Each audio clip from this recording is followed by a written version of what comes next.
Les déchets dans la finition de Cavani, très bien servi par Lucas, qui a été pour moi un des meilleurs joueurs sur le terrain ce soir. C'est la seule occasion véritablement de Paris Saint-Germain dans cette première période, qui joue dans cette espèce de faux rythme, même si Lyon avait bien tenu le coup, notamment en faisant un pressing haut, avec cette occasion lyonnaise, la seule d'ailleurs.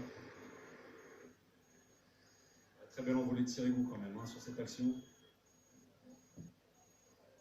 Première mi-temps assez pauvre, et il n'en faut pas beaucoup, des occasions au Paris Saint-Germain, on le sait. On a l'impression que le rythme est lent, faux, mais à la moindre accélération, voici la première.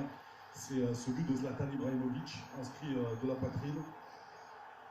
Et les Lyonnais vont craquer Manu en moins de 10 minutes. Ouais, ils vont craquer d'ailleurs quasiment à chaque fois sur des actions similaires. C'est un déboulement à chaque fois sur les côtés. Et ce sont des centres toujours très bien dosés, parfaitement dans l'espace pour les attaquants.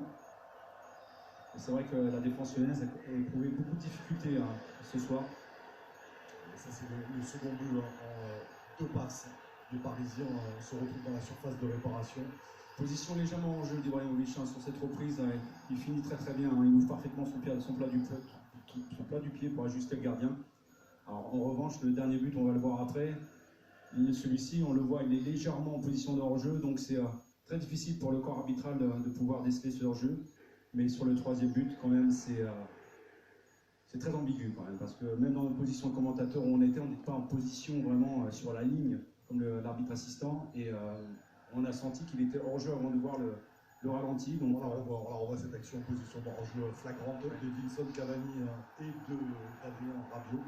Pas signalé pour le 3. Ça ne change pas grand-chose, on va dire. Évidemment, Paris avait fait... Bien sûr. Franchement, j'ai fait le calcul, c'est assez terrible pour les Lyonnais, parce que dans les 4 confrontations depuis le début de la saison, ça fait 12-2 pour le Paris Saint-Germain face à Lyon. C'est quand même... il y a un 5e match. Et il y a un 5e match, mais à Lyon. Ça sera à Lyon dans quelques semaines. c'est le tarif habituel quand on rencontre les Parisiens à l'heure actuelle. Ouais, exactement. Laurent Blanc, vous le voyez ici sur les images.